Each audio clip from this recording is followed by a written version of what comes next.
Good afternoon, everyone, and welcome to another session of SAMVAAD on e-mobility, electrifying the road ahead, strategies for accelerating electric vehicle adoption. We have seen new launches from OEMs and positive customer response in the currently going on in the whole automotive industry. Government is also supporting the EV adoption through incentives and other regulatory changes. Is the EV age is here? Let's find out today in our conversation. I'm Atul Srivastav. I am your host today for this event. And I would like to first welcome Mr. Ashish Tandon, sir, a seasoned leader with around 16 years of expertise in Tata Motors, Mahindra & Mahindra, and TAFE.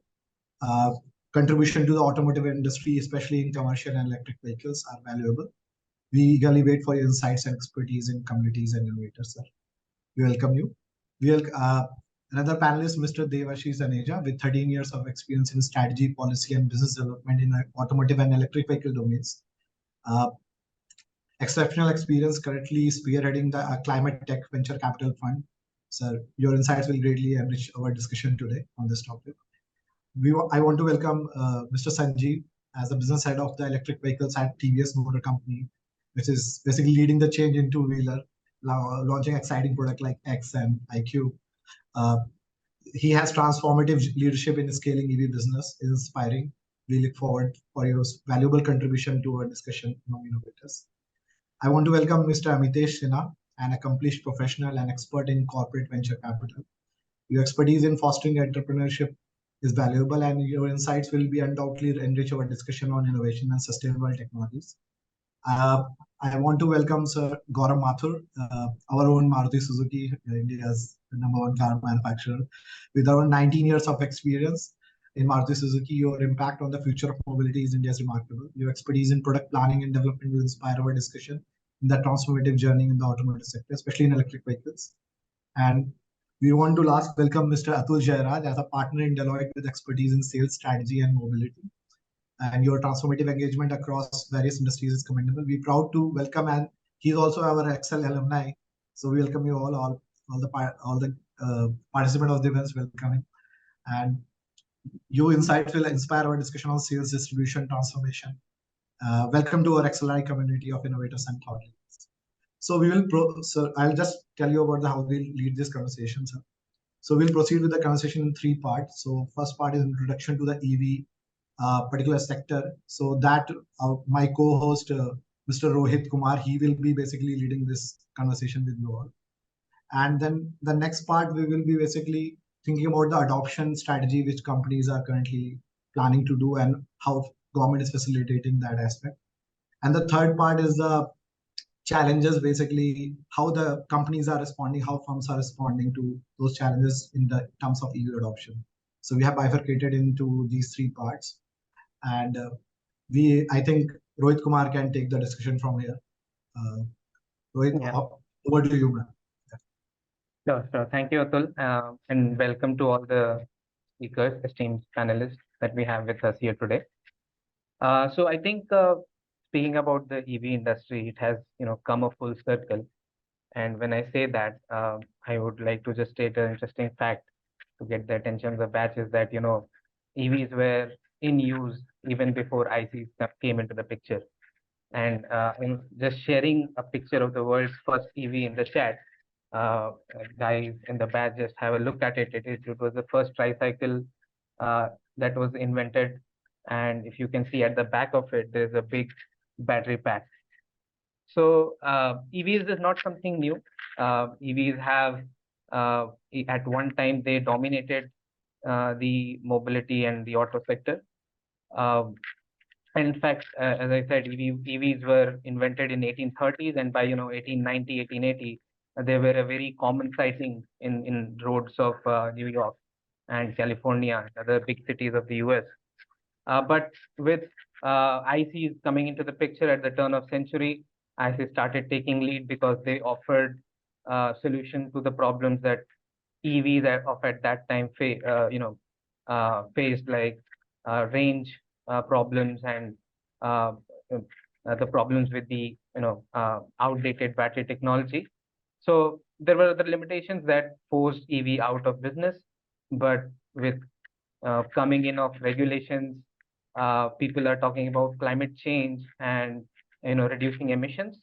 So we are now seeing a comeback of EVs. So EVs were always there, and in fact, one of the EVs that survived all this while is one of the biggest transport way is the electrical rail system that continues to be an important EV. But nonetheless, what we are speaking in trying to talk to with our panelists in this section is, where EV industry stands as of now, and where does mobility sector or auto sector is again at a crossroads, and how if we will move forward and take this transformation. So, just an open remark from our panelists, on where as as EV industry, where it stands, and how does mobility industry looking to transform itself. So probably I can invite any of the speakers, particularly Amitesh sir, if you can just give your opening remarks on that, and then followed by other speakers, and then probably I'll take some specific questions.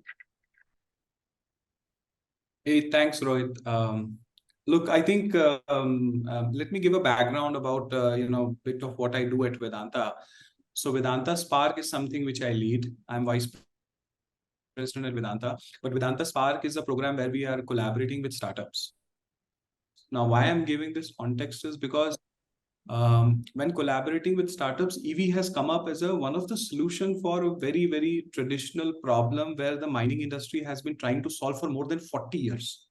You can imagine the underground mines, and when a diesel vehicle goes inside an underground mine, which is like a kilometer inside the surface, you can imagine the kind of the ventilation which is required to make sure that it is breathable, because there are workers inside the mine. I kind of give that analogy because think these metro cities as those underground mines, which at some point of time will get choked with all the emissions what we are seeing right now, because it becomes a confined. We are already seeing a kind of a the population blast in most of the major cities in India, and especially when I'm in Bangalore, you all would have heard several stories about the Bangalore traffic and the congestion and the the air quality, even though people talk about the weather is good, etc. But I think this is the need of the hour, and maybe we have expert right from the industry, but as an investor and as somebody who collaborates with a startup, a new technology has to come up to solve the climate issue. And EV is kind of the obvious choice. Of course, somebody said that it has gone through a full cycle. I think we're just getting started. Maybe other people might agree or disagree, but I believe it's just getting started because we have seen the adoption of, say, four-wheeler. Maybe 1.5% of the four-wheelers are EVs, or maybe less than that, right? So adoption is still a huge thing which we need to push. And then various use cases will come up. Think about a CNG, the solution which came maybe 20 years or 25 years back, then it was in a hybrid model. So I always believe that this whole EV thing has to be some sort of a hybrid. And, we can talk about the alternate fuels, what we have. So there are a couple of things which I will talk in my follow-on discussions as we progress. But I think EV is something which requires a lot of evolution, which requires a lot of new use cases to be brought in, and new technology, cutting edge. When you showed that picture of an EV, the premise of our existing EVs are based on that, right? And I believe especially EV runs on batteries, and a battery management system, and the battery, where we are as an investor are seeing a lot of push, is going to be the heart of the EV system. So that's from my side. We'll talk and discuss more topics which I have in my mind, but that's kind of the thing which I had. Thank you, Amitesh. I think you spotted a very niche use case of EVs with respect to mines. You said that about the battery technology, how it is the heart of EV, and improvements in battery technology will play a key role. I would like to take a view of Devashish, where his company is a major probably they're trying to invest a lot in battery technologies and EVs. So sir, your view on this, and how first of all, where does EV in India stands, and how investing in battery technology will help India to transform into this EV sector. Well, thanks, Rohit. Thanks for having me. And I think let me talk a little bit about C4V, which is the organization I represent. So C4V is a lithium-ion cell technology player from the US, headquartered in New York. And we are in the business of, we are a R&D entity, technology integrator. We have our own proprietary battery chemistry, which is a phosphate-based chemistry, very usable for electric mobility applications, very usable for stationary storage, solar applications. And our main business is not to set up factories, but to license our technology to our operating partners, who in turn build those factories, gigafactories, which we don't have in India as of today. But in the US context, there are quite a few gigafactories operational. And just to put things into perspective, our gigafactory at C4V is one of the largest homegrown gigafactory currently operational in the US, and overall third largest and largest homegrown gigafactory after Tesla Panasonic. So we primarily qualify the entire supply chain which goes inside a factory. We manage the entire manufacturing process, quality standards, BD support, plant layout, equipment layout. We package all of this into a tech package, which is eventually licensed to an operating partner, and we get a significant minority equity in those joint ventures internationally. So in the US, we already have our factory. Outside of US, we are expanding. UK, Australia, India is next on the cards. So we are having a vision of having 10 gigafactories by 2030 in 10 different countries, of course, including India, India being one of those. Recently got qualified by Tesla for electrode materials, which will go into Tesla's vehicles. But having said all of this, coming to the Indian context, I think batteries, of course, are super critical. If we talk about electric vehicles, close to 50% of value is being determined by these batteries, which is where most of the innovation is happening. So simply put, if you break a vehicle, how does the EV differentiate itself? Either through the charging time, or the range which a vehicle is giving, or the performance specs, which is acceleration and so on and so forth, 0 to 100 in how many seconds. So pretty much all of these differentiating factors in a new age vehicle are actually determined by the battery which goes inside it. What kind of chemistry, what kind of a battery, and it's very different from the battery what we already have in our ICE engine vehicles, wherein it's more of a commoditized product. A 10, 15, 20, 30 lakh rupee vehicle will have a battery worth 5,000, 10,000 bucks. In an EV, it's very different. In a 20 lakh rupee Tata Nexon, probably a 8, 9 lakh rupee battery goes into it. So that's the kind of value which we are talking about. So unless we localize batteries in the Indian context, unless we have a very robust supply chain for batteries, we pretty much, if we have to, I mean, from an adoption perspective, of course, EVs have taken off in the last few years. But when we talk about localization, batteries as an area, the entire supply chain, midstream and upstream of batteries is something which we as a nation have to sort of localize. But on the adoption front, having said this, I think we are doing very well. In the last 5 years, we have grown 8x or 9x. Last year, we touched over 1 million units of EVs overall in this country, mostly, of course, two-wheelers and three-wheelers. And in this calendar year, 2023, we already have touched that 1 million number again in the first 8 months itself. So we could actually touch 1.4, 1.5 million numbers within this calendar year. So definitely market is growing exponentially fast. And the interesting thing is that at this point in the Indian context, we are close to a 5% penetration number across all use cases of vehicles, two-wheelers, three-wheelers, four-wheelers. And this 5% is a tipping point for any technology to leapfrog exponentially thereafter. You look at digital cameras, you look at laptops, smartphones, anything. Once a technology reaches a 5% threshold, from there on 5% to 25% penetration happens in pretty much 3 to 5 years, which follow after that. So we are at that tipping point, after which hopefully this technology should exponentially grow in the coming few years. And I think since the adoption is expected to grow significantly fast, we need to have a robust supply chain, and batteries would play a very important role in that context. Sure. Thank you, sir. I think definitely we need battery manufacturing and local supply chain to be established within India. So that, I think, because battery is one of the big challenges that we see. From what I heard from having conversation with Atul yesterday, that China is one of the biggest sources of single biggest source of batteries or cells. And probably if we have something in India, that will be helpful. And so you talked about setting up gigafactories in India. And are we also looking at some sort of technology transfer from C4V that probably can help further in or probably have an R&D center within India? So, no, absolutely, yes. And thanks for checking on that, Rohit. So we have three sort of plans in the Indian market, and I'm one of the first employees to kind of spearhead all of those three initiatives, eventually move to one of those. So one is a gigafactory, of course, which is our core business, and we will be doing it in a JV format, wherein significant ownership would be with our operating partner. But having said this, we'll have a minority holding within that venture. So we are in advanced conversations, I would say, with a few players in India. And hopefully in 2024 calendar year, we should be figuring out a way forward for the gigafactory. This is one. Secondly, we are putting up a 100% wholly owned engineering center in India, which will be supporting our global gigafactories more from a digitization industry 4.0 perspective, which is mostly around remote monitoring, predictive maintenance, digital twins, those kind of activities in the Indian context of supporting our factories from a real-time troubleshooting perspective. This is a center which we are building in India, and we are building a team for this particular center.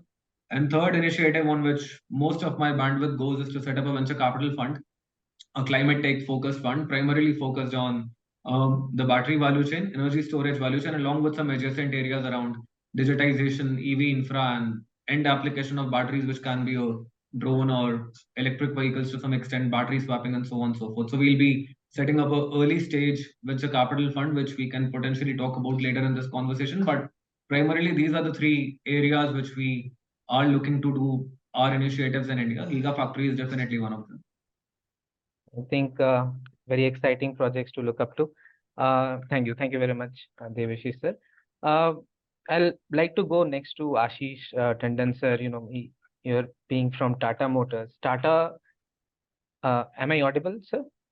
Yeah, audible. Yeah, okay.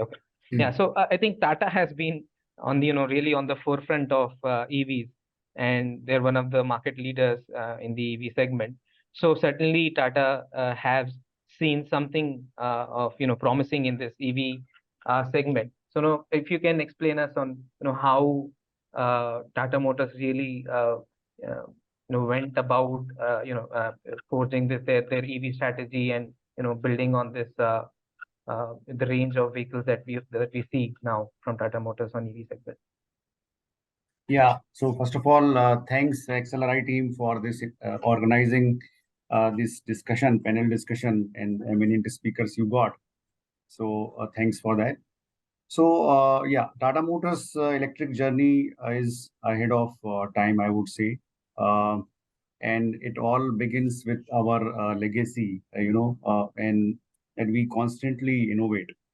So, I mean, for the benefit of all the students, I would say the real innovation must create a compelling value proposition for the customer to say a wow for a new product or any service solution. So this is what has been achieved, that ahead of the competition, we are introduced EV products and solution. Now, we know that landscape of the industry is going to change. When the tipping point would really come, it's a matter of some more time when we see that the behaviors would start changing, and when all the economies would come. But typically, for innovation to happen, there are three streams when they combine. A potential innovation happen, and that's what has been achieved in some of our EV products. So as you know that we are 75 years legacy company, we have been able to leverage technologies of the automotive, and we combined that technology with the new microelectronics, which our friends are talking, that the way BMS or the way new kind of batteries have to come. So that is the first stream, which is more towards technology side. The second is about the way we create synergies in the system, and joint initiative across the value chain, because you have a 75 years old ICE ecosystem, and this is just at the cusp of beginning something in EVs.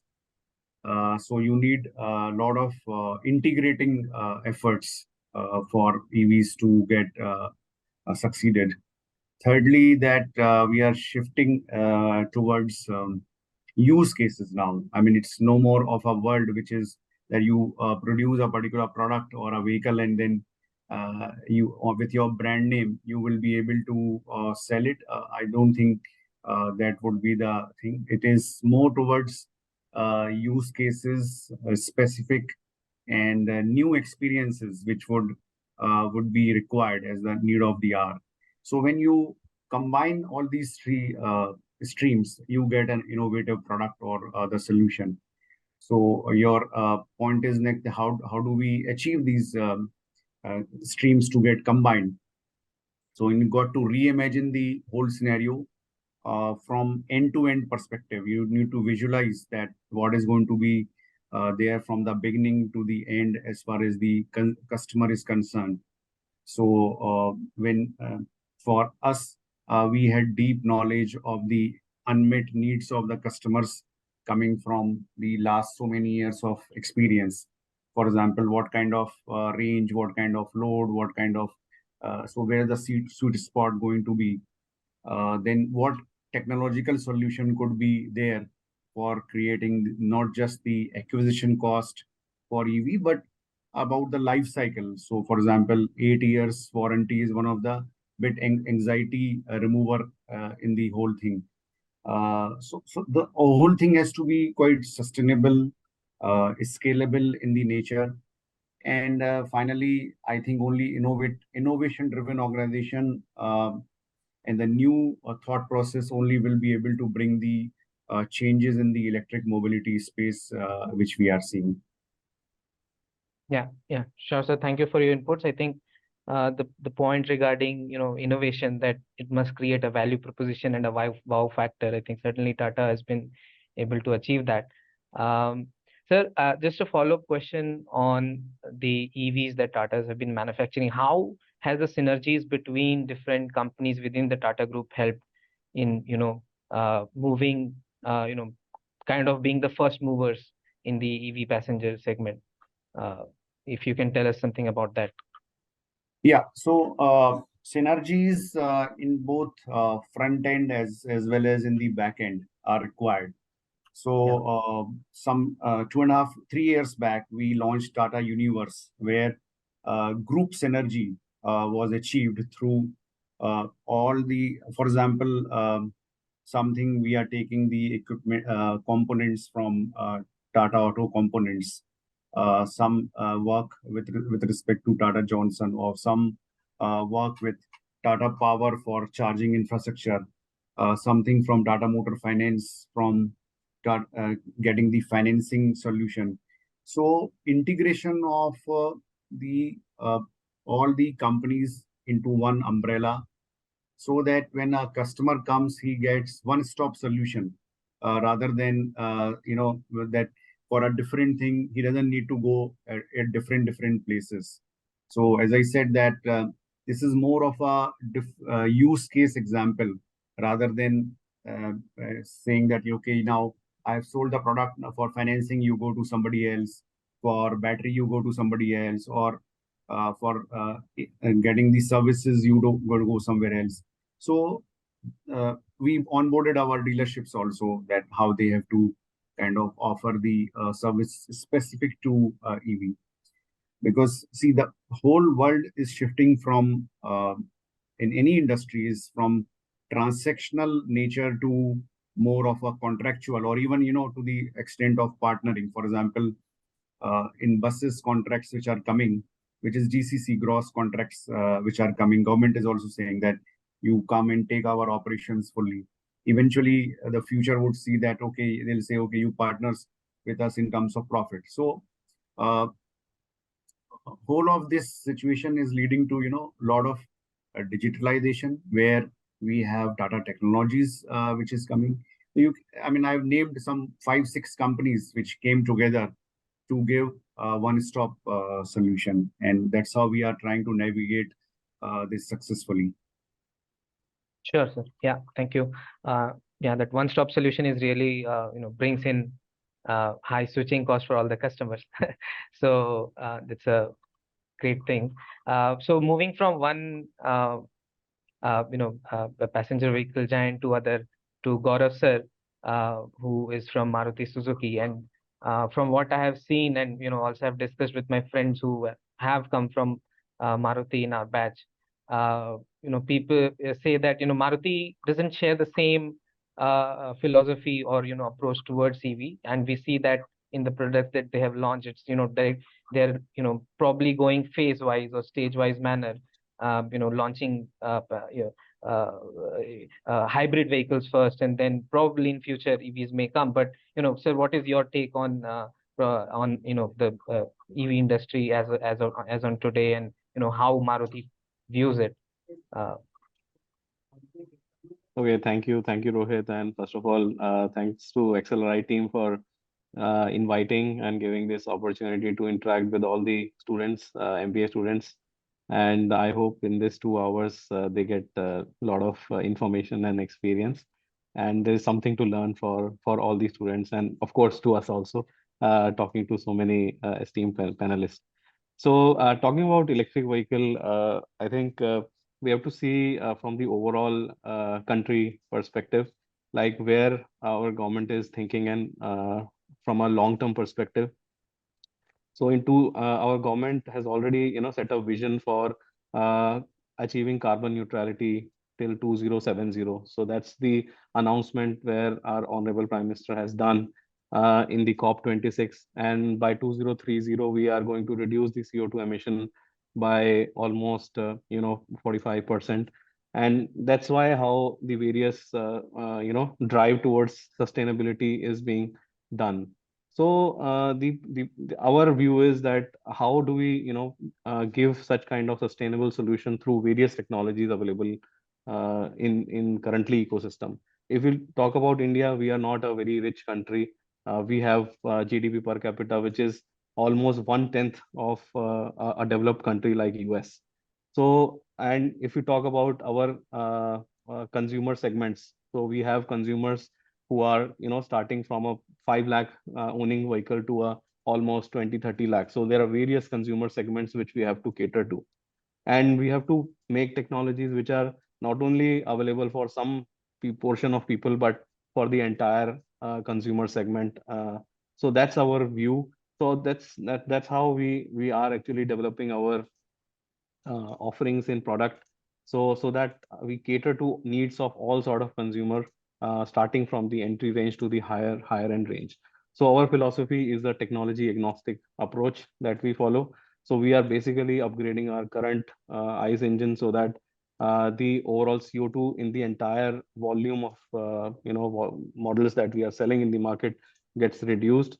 We are taking various steps towards offering alternate fuel technologies like CNG across entire our lineup of 14-15 models, where consumer have choice to buy those technology at a very affordable price, right? And then comes the other technologies which we are exploring, like flex fuel and hybrid and electric. We have recently introduced hybrid electric technology in Grand Vitara, which is like India's most fuel efficient vehicle, giving almost 27.97 kilometer per liter.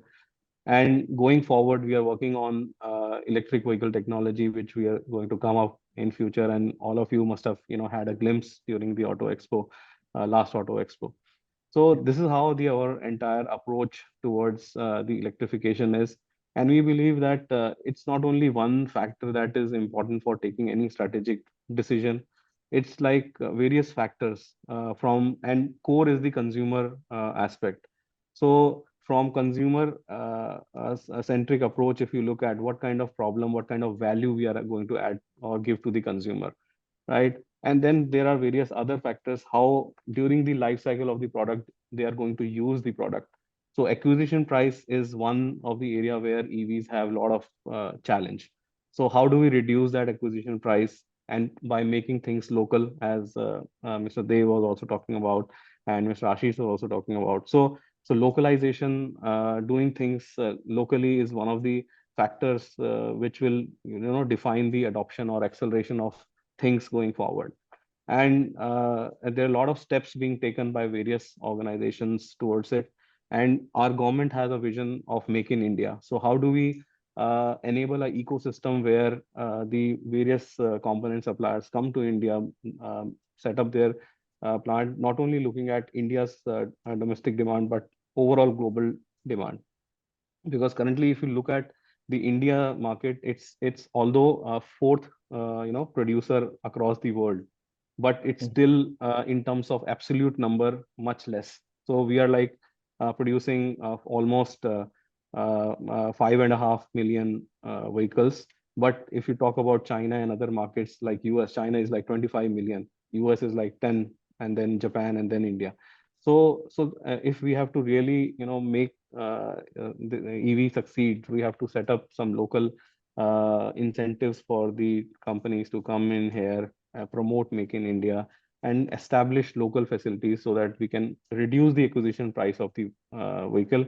And in order to get this initiative, we are committed towards, as the organization, and our parent company has already invested a lot of money, like almost 10,000 plus crores, in setting up a battery plant in Gujarat. So these are some of the public, announcements that we have done so far. But to listen to all the views that currently we are seeing, of course, EVs are going to be the future. But how the acquisition price can be reduced, what kind of change in the value chain it will brought. So all these changes have to be planned, and then only the transition will happen.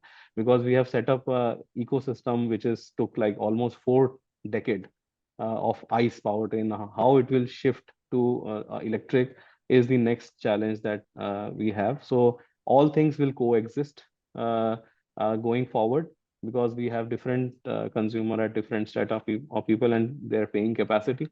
But the transition will happen, because all are driven towards achieving a better future, of a sustainable environment, relieving, increasing the environment friendly image of for the society. So that's the view which I would like to share with all. Yeah. Thank you. Yeah, sure, sir. Thank you. Thanks a lot, Gaurav, sir. I think what I understood, Maruti's vision is on sustainable technologies rather than, focusing on EVs directly, and, providing those sustainable technologies with affordable prices to your, huge customer segment. Sir, you talked about, since you talked about sustainability as the main, a target or motive, and you also talked about localization of the supply chain. So do you also look at your supply chain will be also sustainable? Because large part of emissions are also come from these your vendors, so the vendors that are part of your supply chain. So how do you look at making those your localization or the local vendors also sustainable?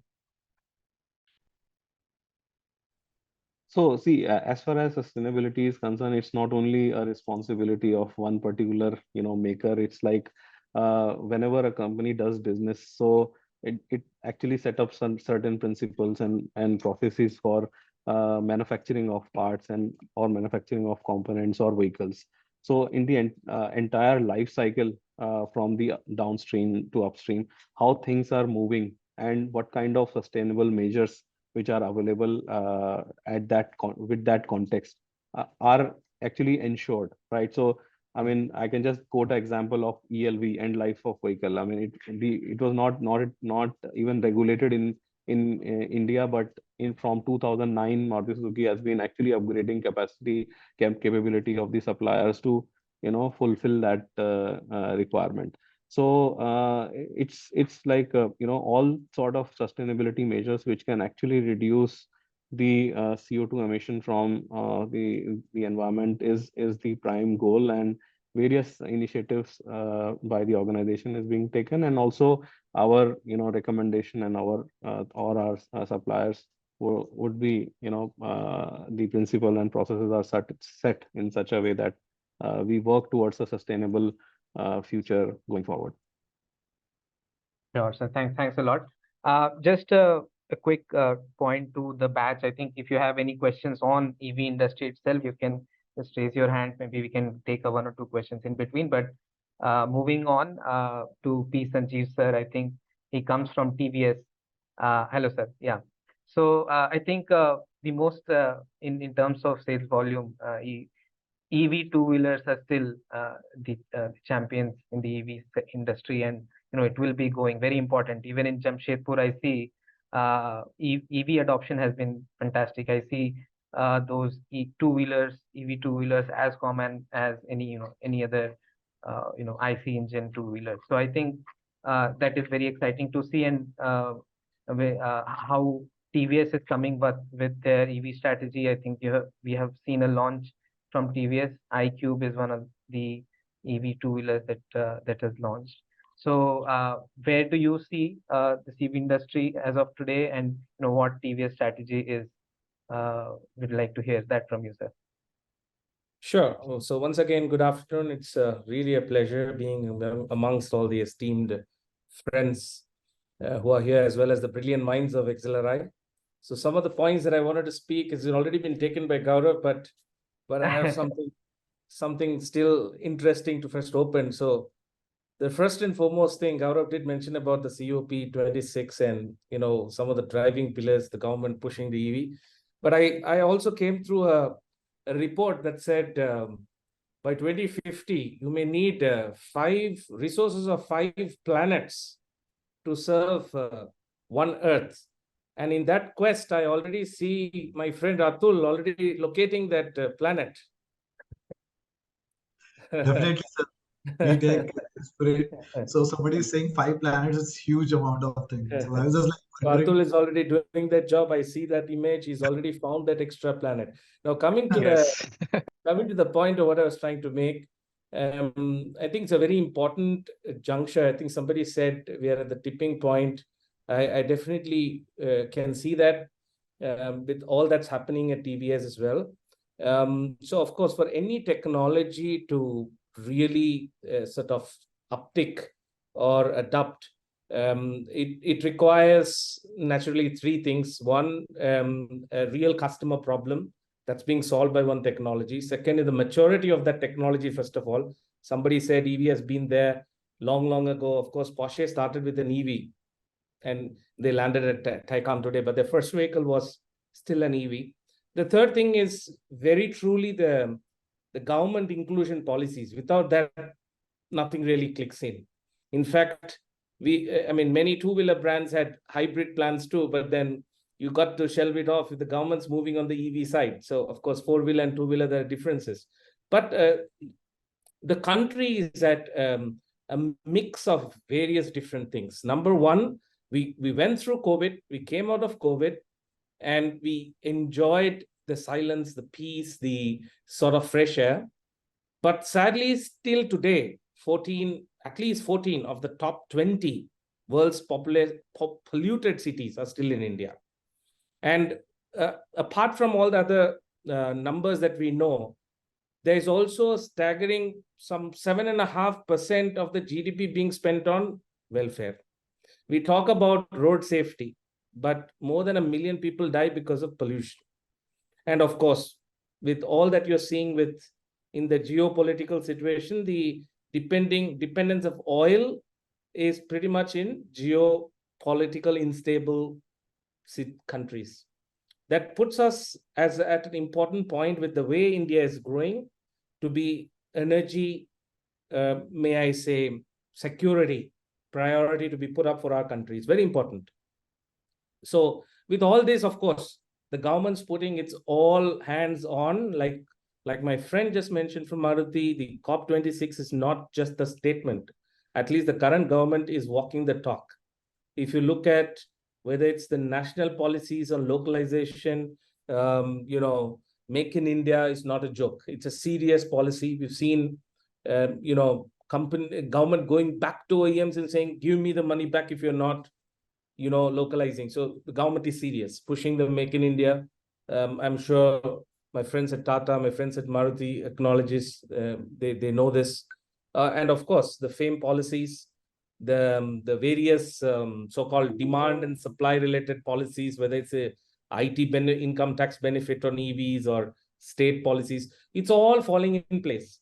But what's more interesting is, as students at XLRI, you also know this, the country is going through a complete transformation in the education system.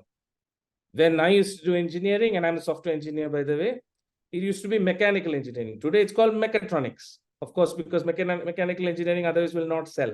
Nobody will go for it. And you go for software, it's all about AI. It's all about, I'm told that various colleges now have EV engineering in automotive. So there's a lot of transformation. So the students who are coming out are also coming out with a mindset and preparation to embrace the new world. So all this is definitely going to lead. But all of that aside, this is the inclusion policy that I want to talk about. And of course, what's going to drive the whole thing forward. But is there a real customer need is the question. The inflection, as somebody mentioned in the two-wheeler, I'll talk on behalf of two-wheeler first. Great work by the Tata Nexon EV, but just talk about the two-wheeler. Soon after we came out of COVID lockdown, when people didn't spend money and they were saving money, and let's appreciate, our friend spoke about India's GDP. Suddenly you're spending, your petrol price has gone to 100 rupees. That's when the EV really started picking up. Big time. 1 year ago, iQube was at 2% market share. Today, we're at 20% market share. We never planned for 20%. It's demand. We're always taking bookings and bookings and bookings. Still, it's on bookings. We don't push sales. We have not even displayed it more than 10% of our dealerships, and we're already at 20% market share. So why is that? The moment you click and start that vehicle, it's 15 paise a kilometer versus 2 rupees. Brilliant work by Nexon. In fact, I have a Merc hybrid. My wife runs a Nexon EV Max, and I also have an iQube EV. So I'm completely EV or hybrid. So I support our friend at Maruti as well. Hybrid is also a great technology. I agree. So if you look at it, Nexon, brilliant. Look at I went all the way from Bangalore to Cochin. I would have saved nothing less than 15,000 rupees on fuel costs. So these are very significant for the growing middle class of India. In 2030, we're going to see a strong growth in the middle class. And the great thing about India is that we have, more than 1 million turning 18 every month, very young population born in the ubiquitous digital world, who would, once they start driving in EV, they will never touch anything else. Is that brilliant? It's smooth, comfortable, no noise. So the customer need in terms of TCO, the customer experience is being sorted out. I'm sure our friend from Tata has seen the power of the Nexon EV Max and EV demand as such. Brilliant. So I had to, talk to the EV head at Tata to prioritize my delivery as well. And I offered the same for the iQube. So it was an exchange offer. So that's why I think that the progress is going to be brilliant. Another gentleman, I think it was Dave, who said that when there's a technology that picks up at 5%, it's an inflection. Now let's take scooter. And let's talk about the city first of all. He said 14 top population, polluted cities in India. Now you take Pune, you take Bangalore, you take all these big cities. Two-wheeler penetration is as high as 15 to 20%, my friends. It's at the country level, it's at 5%. But at city level, it's already to 15 to 20. Bangalore is at 20%. Yes. And if you take EV scooter, we don't have commuter bikes in EV yet. But if you take scooter, it's upwards of 20%. In some cities, it's upwards of 30%. So the adoption of EV scooter significantly uptick. We're already there in the inflection. Why? Because of great battery technology, stable solutions that's coming, smart BMS, of course, the new AIS norms calling for battery safety and all of that. So therefore, of course, we see that this is going to see a very strong uptick, and we're embracing it. And of course, glad to sell Jupiters and Apaches to whoever wants to buy it. We also have a great partnership with BMW. We make fantastic bikes. We also own Norton in UK that makes 900cc bikes. But we would not slow. We would accelerate the front pedal on the EV adoption in India. Yeah, I mean, that's great to hear, sir. I think talking about two-wheeler EVs, I think the way even tier 2 cities have been adopting is very encouraging to look at. And all these big cities, Pune, Delhi, they suffer huge from localized pollution, and I think that is the reason they're more. I think that's one of the key customer need, I think, and that is pushing them to go for two-wheeler EVs. I think you talked about maturity of the EV technology. Do you see there is still some gap in terms of battery within India? I mean, we were talking to Dev sir, and he said setting up gigafactories. So do you say that we're still making some progress, and after that the technologically and production wise will be even better? Okay, so I think all of us here have at least have one common thing that we all share. We've seen that the dramatic transformation in telecommunication and the phones, from where you were, and today with 5G, everything is free internet, you do shopping, you do whatever. And of course, it has been transforming and changing. You also saw that with the smartphones in terms of how you had cameras. Now you will laugh at somebody who's having a 2-megapixel. What is this? People are talking nothing less than 50 megapixel. So the same transformation will definitely happen in the EV space, and that's what's happening. As you rightly pointed out, it's still a challenge to solve for range anxiety. Various players are doing various things. For example, increasing the public charging through partnership with OMCs. Folks like Tata Power, folks like us, we're working to enhance various home solutions, various en route charging solutions, various destination charging. But the wish list will be what? I charge and I forget for a month. That'll be brilliant. Just like what happened in the phones, once in 2 days, once in 3 days. That's going to happen. It's of course technology evolving, chemistry is evolving. We were talking about LFP and it's bulky for two-wheeler and all that. Suddenly people are talking about LFMP, bringing manganese into it and then saying, don't worry. So that technology in the cell chemistry is going to keep transforming. You saw what happened with Apple. They were promoting lightning charges, and finally they had to embrace Type-C. So 2 years ago, 3 years ago, we thought Apple was the golden standard, but then they came to Type-C. So these things in terms of the charger connector that we're talking about, fortunately in the four-wheeler it is still standardized. In the two-wheeler, various players are using various standards, but the government is pushing, and IS 17017 defines standards for two-wheeler. All this is of course in the transformatory stage, and especially the cell chemistry, as Dave was also pointing out. But the maturity is good enough for solutions that are needed for today. It will keep improving, it will keep progressing. Yeah, thank you. Thanks a lot, sir. I think we have discussed a lot of things, and now coming to Atul sir, you looked at it, heard all the speakers coming from various industries and big companies like Maruti, Tata, and even the VC companies who are investing in climate tech.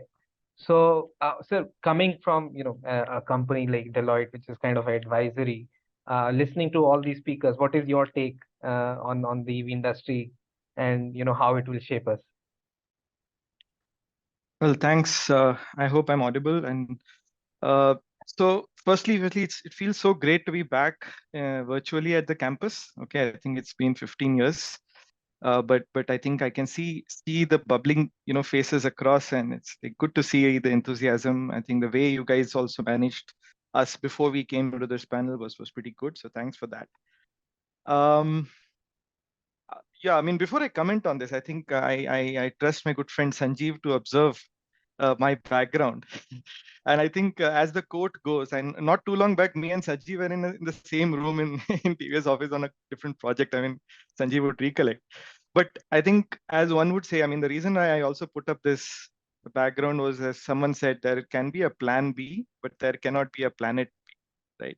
So we are, Earthlings in a way, and we're kind of dependent on this. So let's kind of look at how we're able to sustain, all the resources that we have, and it's very related to that. And I think the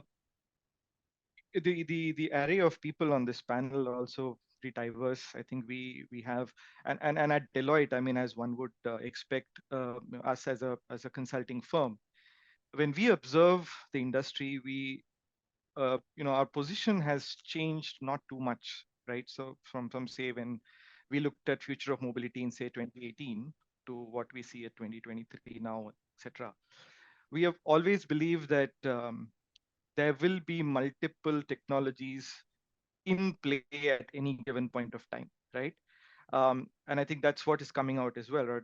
There are many estimates which say that in four-wheelers, we're probably going to range from 15% to 25%, electric vehicle penetration by 2030.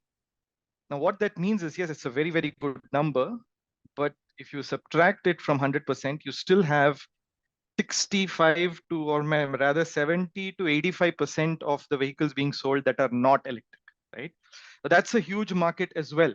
Now, there is going to be enough space in the market for people who are not necessarily invested heavily into electric. But it's almost like saying that there is space, there is an opportunity for various players, various technologies to coexist. And if you take a very segmented view, right there, I mean, Sanjeev pointed out that scooters have kind of really taken off in terms of penetration, right? So there will be a segment where we see very high penetration. Even in two-wheelers, you'll have another segment where it's probably 5% or less. Similarly, in four-wheelers, you'll see a good balance between some of the segments taking off, etc., etc. A lot of luxury car makers have kind of have very aggressive electrification targets by, say, the next 4-5 years. So you'll probably see a much higher percentage there in terms of electrification. And similarly, if you go to CVs, you again see a very stark difference across segments where maybe ELCVs are going to be a lot more popular than compared to, say, MHCV, where you'll see some different segments, different technologies operate. So I think eventually there will be a need to kind of accommodate various technologies when it comes to powertrain. So that is something that remains constant. But what has definitely happened, I think, especially in 2022 and maybe to a large extent in 2023, is that these have been years of validation for us, okay, in a way that electrification is definitely going to stay, right? So I think even if you look at it 2018, 2019, when things started just coming up, there are a lot of predictions. Everyone used to say X number, Y number. Then COVID hit us. But then we all said, okay, fine, now how is this really going to shape up? But 2022 and 23, I mean, if you really see the numbers and, if you really see the way certain OEMs have been able to cement their position, et cetera, it kind of gives us a lot more confidence and validation that, yes, this is on a trajectory that is definitely upwards, right? And I think that's that's our view, right? I think we believe, I think that's reason. And I think we completely agree that electrification is not the only solution. And that's why even in Deloitte, we started off as a future of mobility practice. We divide ourselves into practices. So we start with a future of mobility practice. Now it's a sustainability practice, because we realize that all the problems, all the solutions don't exist in the auto sector, right? So in order to get some of these things done, you need to involve energy folks, you need to involve resources, right? Natural resources kind of become a problem. Government and infrastructure is also another sector which kind of has to kind of come together in kind of making all of this happen. So essentially, it's like 5, 6, 7 different sectors that are kind of converging, in a way, and kind of helping shape the future of mobility, which is sustainable, which is therefore reducing carbon emissions, et cetera, cost of commute and all of that. All those variables kind of get optimized. So essentially, I see this as like 5 or 6 of us on this panel getting together and kind of reinforcing the same point that, yes, there is a lot of optimism, there's a lot of validation. And I think it's kind of exciting that we see that, like, yeah, we can also thrive in the diversity that it offers. So that's my opening comment, saying that, yes, we are in for a very positive, optimistic run on this. Yeah, I think thanks a lot, sir. Thank you for your more of a holistic view on this industry and how probably it will shape the industry, and how we'll see EV and EV adoption. And talking about adoption, I think the next segment is on that, where we will talk about adoptions and customer side of things, what challenges we face. So probably I'll now hand over to Rakshit, who will be taking on the next segment. Rakshit, over to you. Yeah, thank you, Rohit. Thank you for guiding the discussion since started. So again, welcome to the SAMVAAD session with all the panelists. So my first question is to Sanjeev sir. So we know that the traction that two-wheelers has in terms of EV is probably the highest, right? But it's not going to be all hunky-dory, right? We have some challenges that we are trying to address, right? So according to you, what are those two key challenges that are still to be addressed, and how TVS as a group is trying to tackle those? Yeah, since you asked for two, then the first one would obviously be the initial acquisition cost. Naturally, if that comes, that has to be addressed if you want to get to the belly of the market. Still, belly of the market is at, maybe 30% or 40% lower cost. That's number one. Number two is very important to address, various formats of range anxiety. Of course, if you take regular commuters in two-wheeler, they hardly run 25 kilometers a day, and for them range anxiety might not be the critical thing. But then if you were to look at the growing last mile mobility with the riders which are serving the hyperlocal demand generators, or the e-commerce, or the food, or the last mile ride taxis and whatnot, you can see Delhi government coming out with a policy for ride taxi only on EV. And of course, the Shunya program from Niti Aayog, and the various programs that are trying to push at least the last mile mobility to move 100% into EV at the fastest possible pace. Now, for these people, range anxiety would definitely be a concern, because they would run well over 100 kilometers. I've seen our own product run with more than 200 kilometers too when it goes for delivery. So such people we need to address through smart charging solutions to start with, because you cannot just package more and more battery and then expect the government is going to give more and more subsidy. That's not going to happen for long term. So you have to find solutions of providing, as I said earlier, charging at home or en route or at destinations. That requires very smart network planning. That requires buildup of, maybe call it isochrones or zones that can help improve convenience to customers. So there's a lot of work to be done. And of course, driving many of those challenges at TVS, living through them, and we are progressing. So these are the two key things we need to address. And yes, at TVS, we are working on solving them. Okay, thank you for this answer. Just to continue on that, when we talk about the addressing the anxiety of the long range, right? I think on the go charging infrastructure is what we'll also be looking at. So right now, how do you see the adoption of that? What technology improvements this various stakeholders are coming up with to aid that? I'm actually very impressed with all the profound questions. You guys are already ready for the EV world. So you're asking the right questions. The first and foremost thing is to have a charger standard, because if you don't have that, then you can't have, public charge. What is the most important thing in a public charger is utilization. Utilization will be strong only if you serve all the vehicles that come to, vend energy at that point. And the first and foremost thing is to drive that unification of connectors across, like what happens in four-wheeler. Some of the four-wheeler, CPOs, charge point operators, they're already EBITDA positive. They're making money because they just need to put a charger at some really good point of interest near restaurant or something, and people will keep coming, and they vend more than 70-80% of the time in a day, and they're making money. So in two-wheelers, that's the problem. So that's not solved yet. So that's a major thing that needs to, it involves obviously the BI standard, the Ministry of Power, OEMs, all of us coming together. So a bit of, transformation going there, and it's yet a problem to be solved, and hopefully the industry will resolve it. It's in the right direction. Yeah, thanks for that as well. As Sanjeev mentioned, right, it's industry as a whole that we have to come up with solutions and aid this journey towards the end goal that we want to achieve.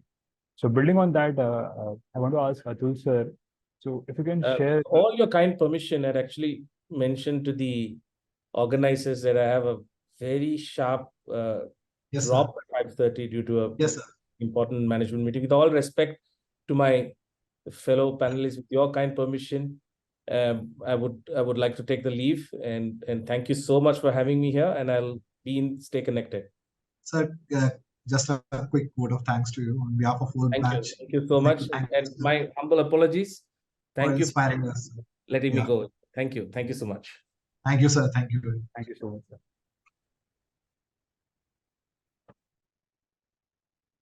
So we can continue. So building on that same theme, the next question is to Atul sir.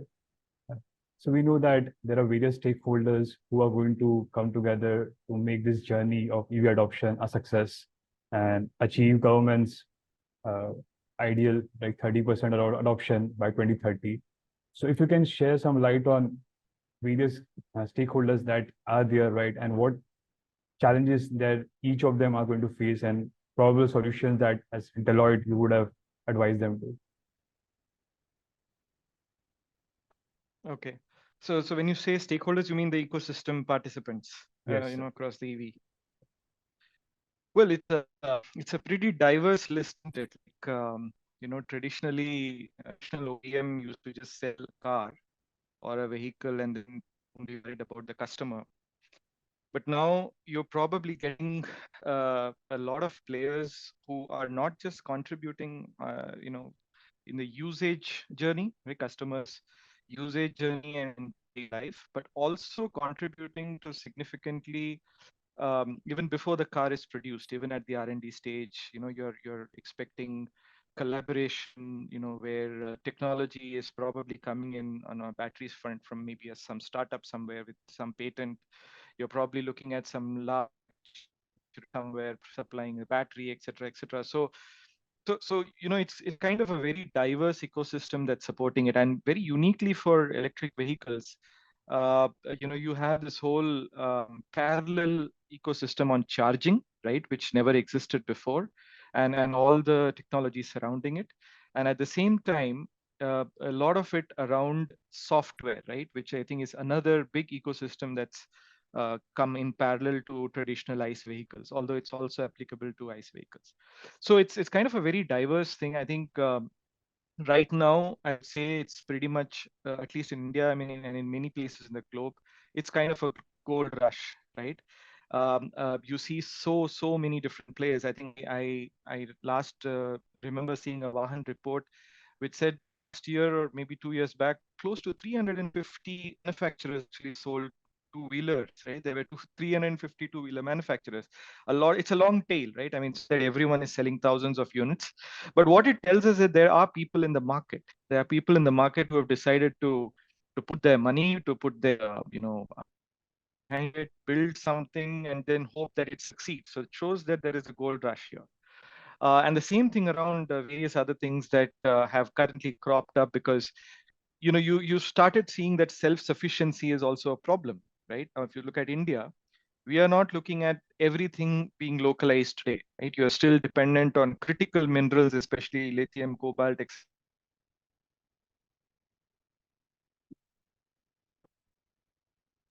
I think Rakshit was dropped. Yeah, did we lose? Yes. Okay, I think we'll wait for him to join again. In the meantime, continue the discussion. Yeah, am I audible now? Oh, so yeah, you're audible now. Yeah, sorry, I think there was just a network issue. So I think where I probably got lost was, yeah, so there is this whole critical minerals issue, right? Saying that, look, I am not self-sufficient, I need to import some of this. And so you're starting to see investments saying that, I remember there was a policy in IRA in US which says that, can we reduce dependency of certain critical mineral imports from certain countries, which are probably not as friendly enough? So you're seeing that level of investments happening and companies coming through in the ecosystem as well, right? Saying, can I indigenize or localize stuff? Then software optimizations, I don't know, it's probably because of the timing.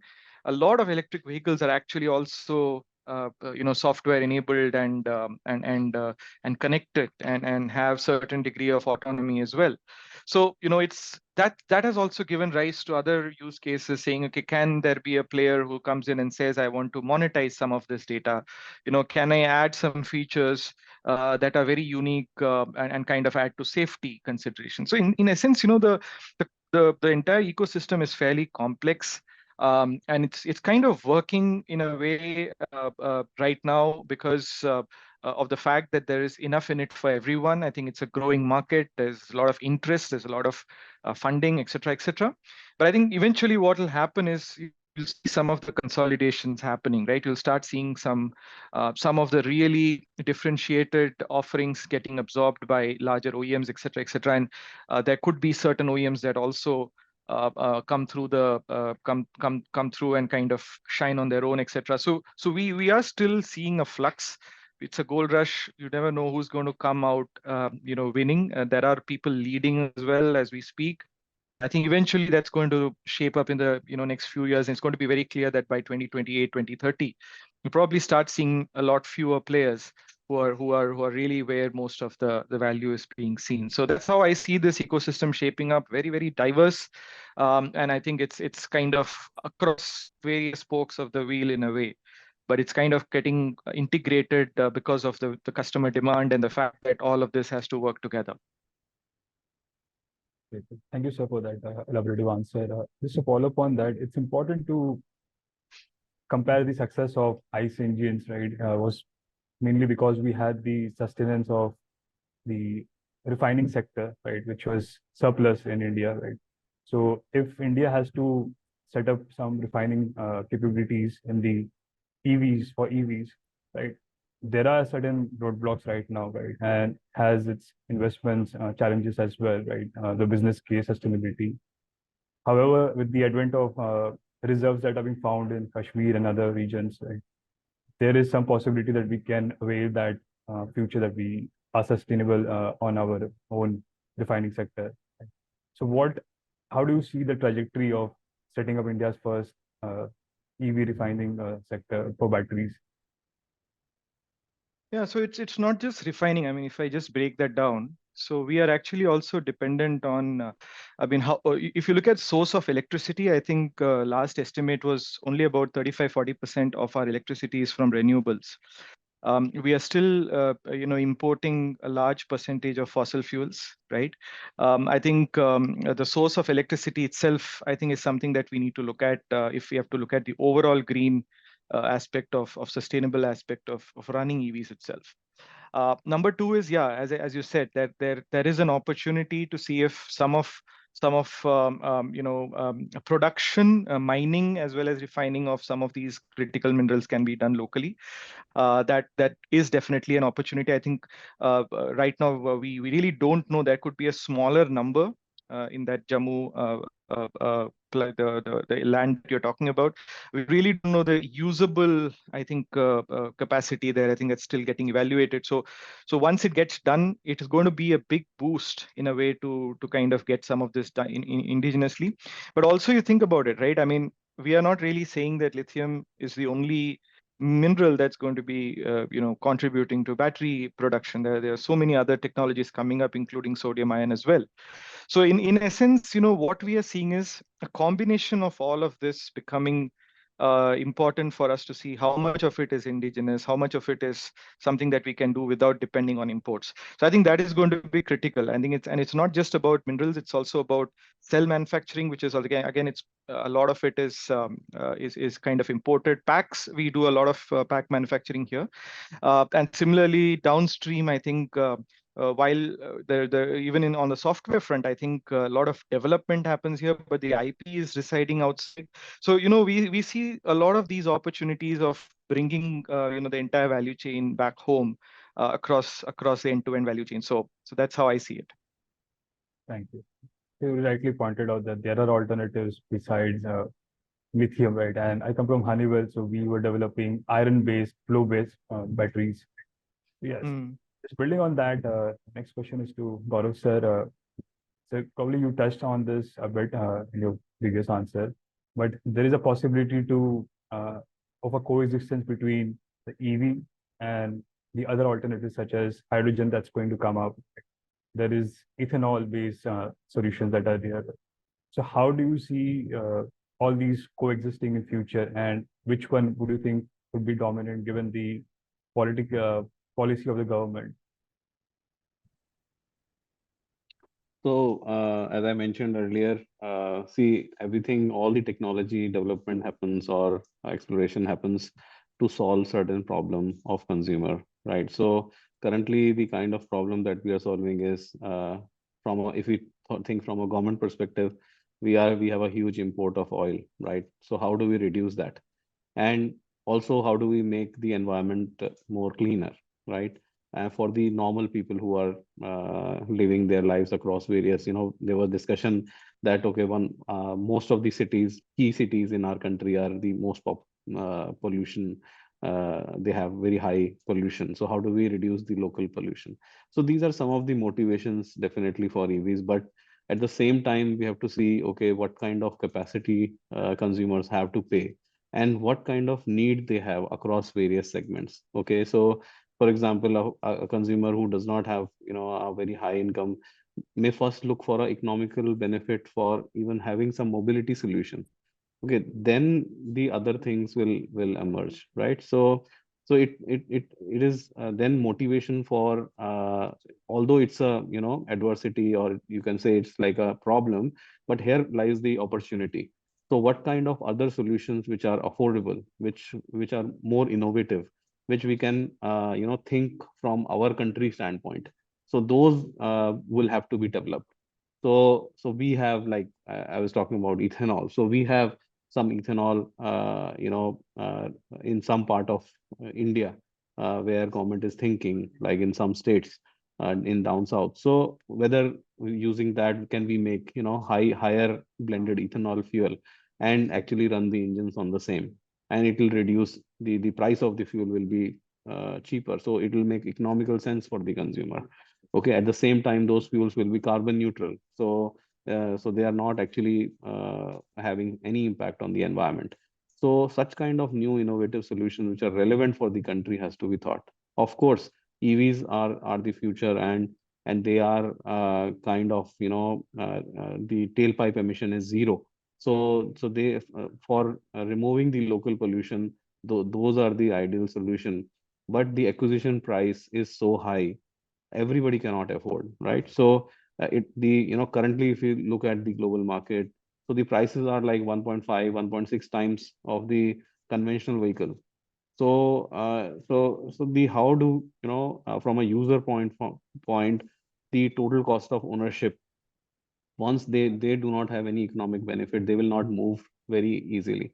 And also at the same time, it's kind of a change in consumer behavior. Currently, you drive a gasoline fuel vehicle and you go out, you don't have to worry, because there are so many in abundance, so many petrol pumps, right? So you never worry. But when you drive a EV, you will have to actually plan your travel. I'm not saying that it's difficult, but still, it's a change in the consumer behavior which consumer have to learn.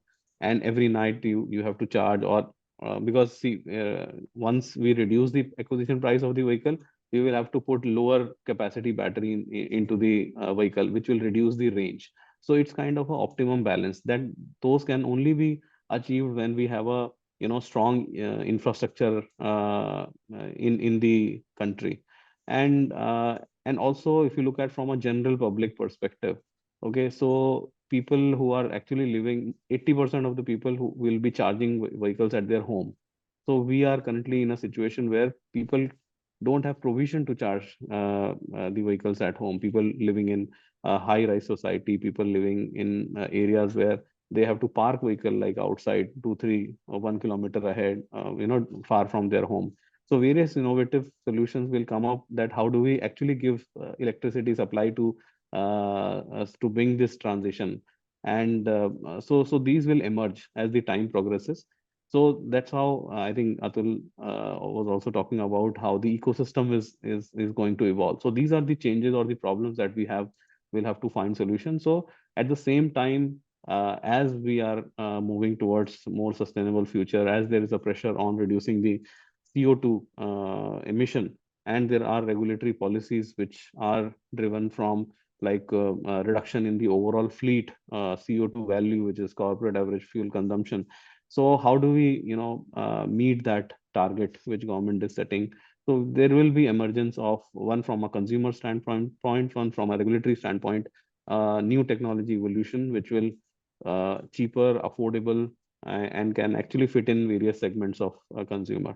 So all things will coexist in our view, and it will solve the problems of different consumer segments, right? So it will be like a situation where whosoever can afford whatever kind of solution will get whatever those kind of technology offerings. So that's our view. Thank you, Gaurav, sir. Really appreciate this take on this.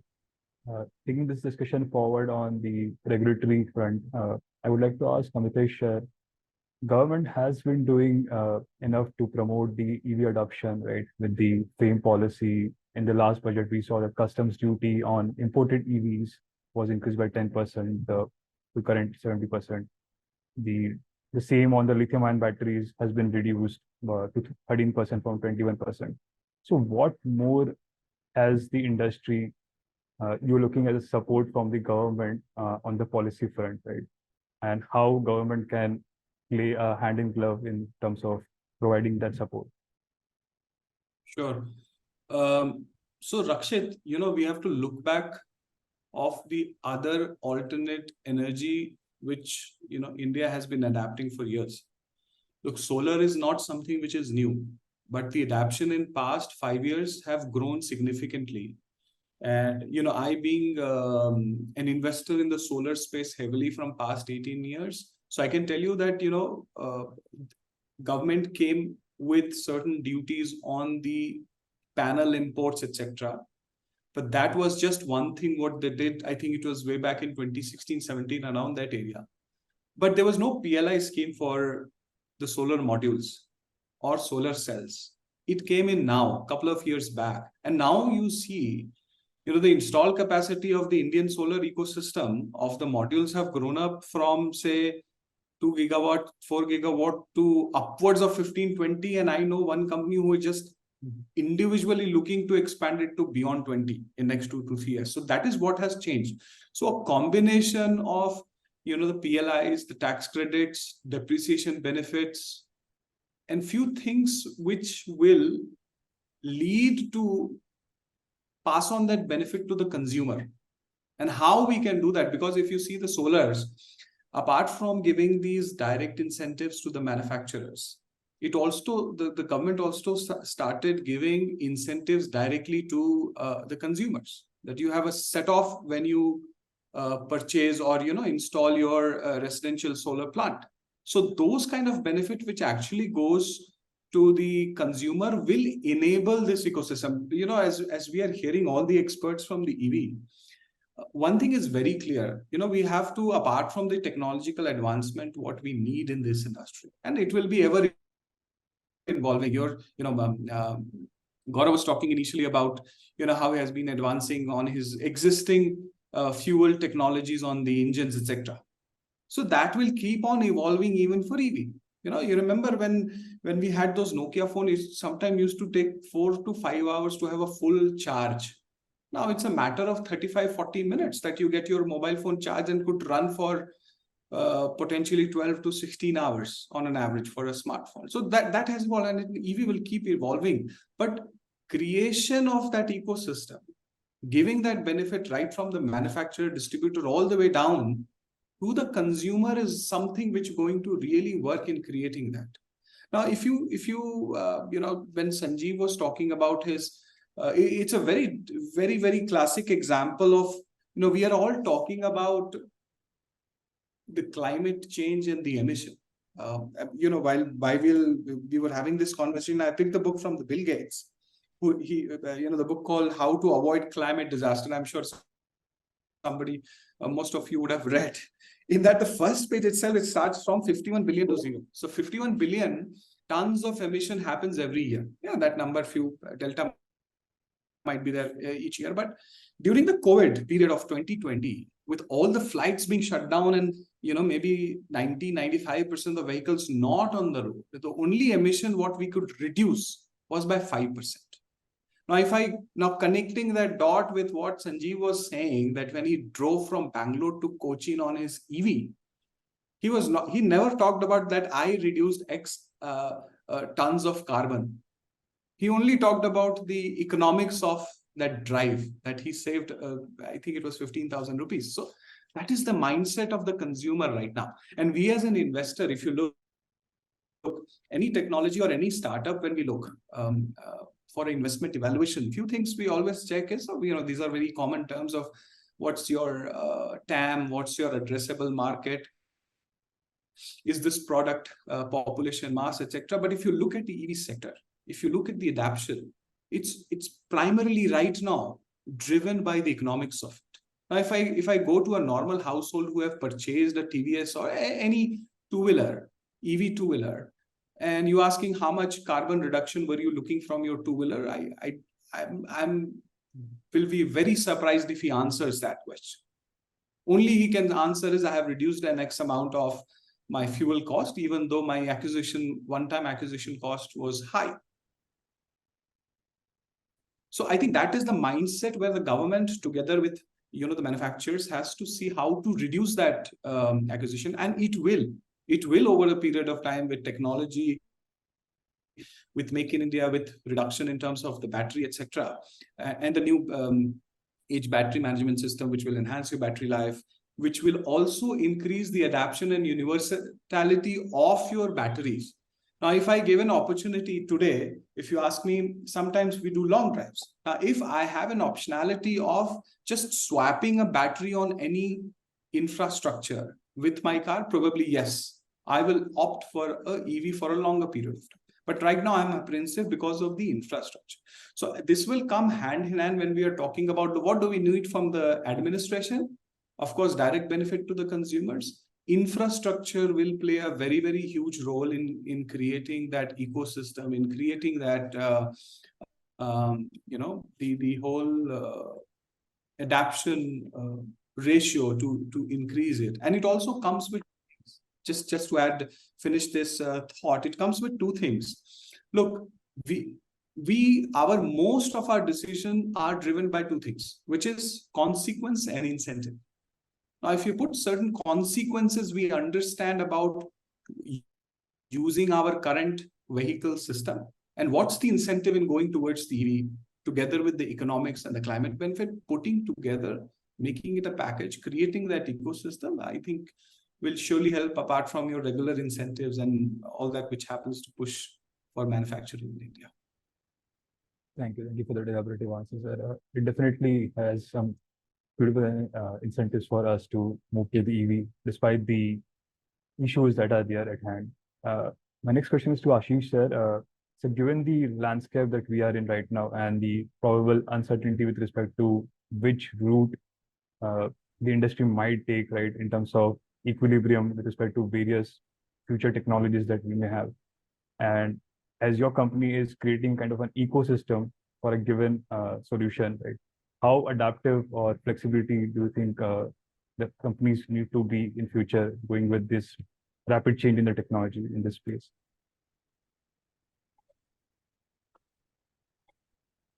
Can you just repeat the question again? Sorry, I was. Sure, sir. Yeah. So given the changes in the technology that we have in this EV space and the alternative solutions, right, be it ethanol or hydrogen or others, right, your company is creating an ecosystem, right, and there are other who are going to follow the same suit, right, probably. So how flexible or adaptive the company need to be with this rapid change in the technologies? Yeah. So I think Gaurav also spoke, Sanjeev also spoke that next decade is going to be very interesting in terms of which technology will suit what kind of because see, whole thing is about efficiency. How do you unlock the potential of all the developments which are happening now? EV unlocking is because of the fuel cost. You have 1:10 ratio in scooters, 1:6 with respect to say cars or small trucks. And then who gets the benefit of this, isn't it? The other is that will this work in long distance applications, the range anxiety? For example, big trucks, will it be working on electric or hydrogen or ethanol, or what it will do? So, I mean, this 75 years of technology so far only on petrol, diesel, or CNG. The next 10 years, I mean, we have the fear that we might get redundant, as professional, that we never know that what exactly is going to work. Hydrogen is coming in a big way. Government is saying that we need big trucks to move on hydrogen. One, it provides efficiency, loading ability. So all the pollution which happens on the highways is because of big trucks, not because of cars. So Gaurav can say that I am on petrol, my CO2 grams per kilometer is quite low. And once the ethanol comes, it will be further lower. But how do we solve this challenge of trucking industry? So will electric solve the problem? Perhaps no, because what kind of battery size you would put?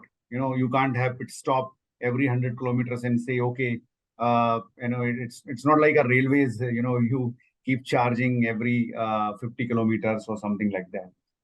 So in my mind, hydrogen definitely is going to be a technology because government is pushing a lot, and both large groups of the company Ambani and Adani, they have put huge investment plans which are there.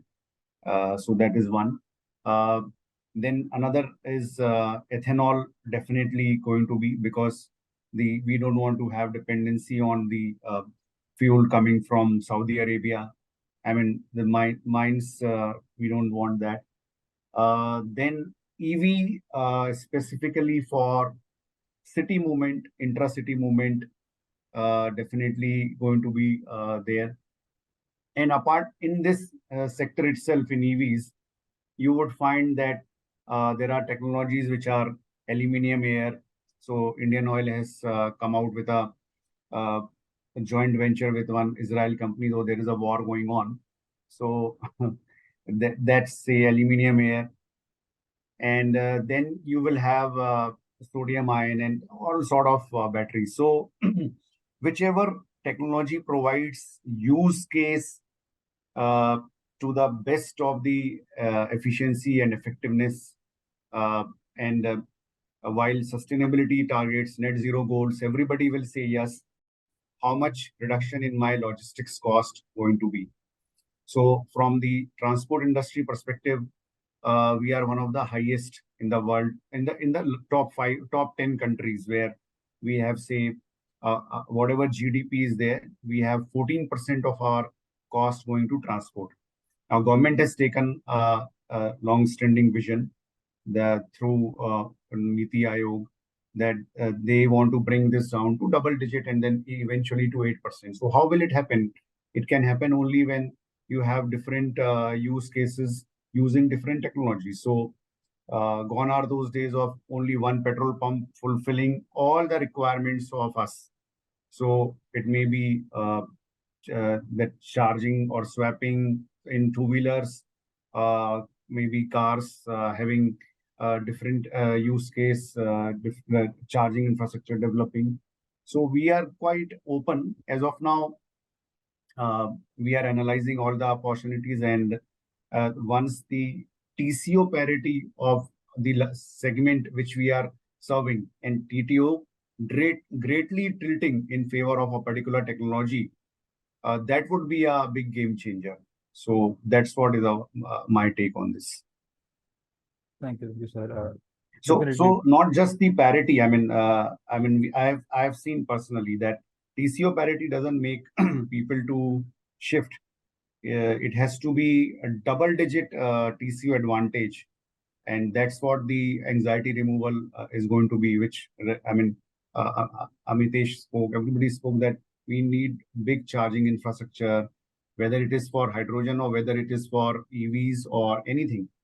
So it's going to be a long journey. It's not going to be that easy that we think that tomorrow EVs will become 30% or 40%. It's going to be really a long game which we are into. Sure, sir. So you briefly mentioned about the investment by giants like Ambani and Adani, right?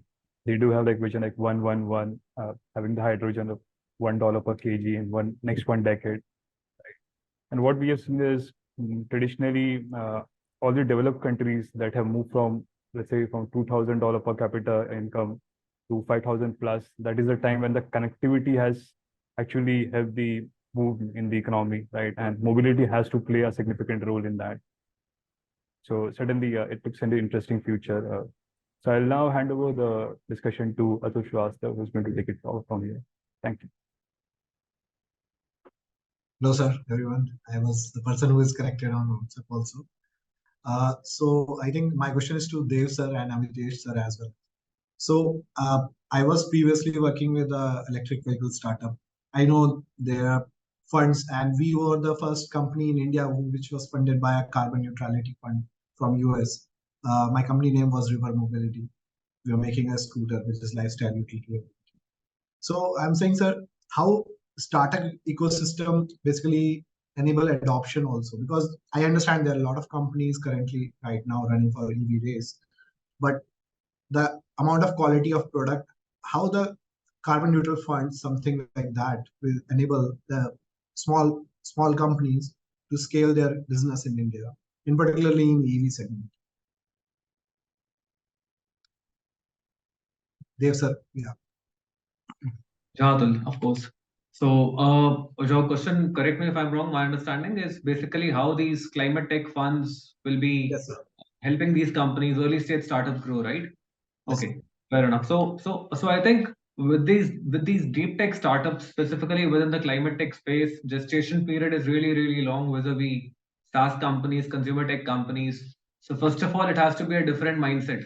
It has to be a very, very patient capital.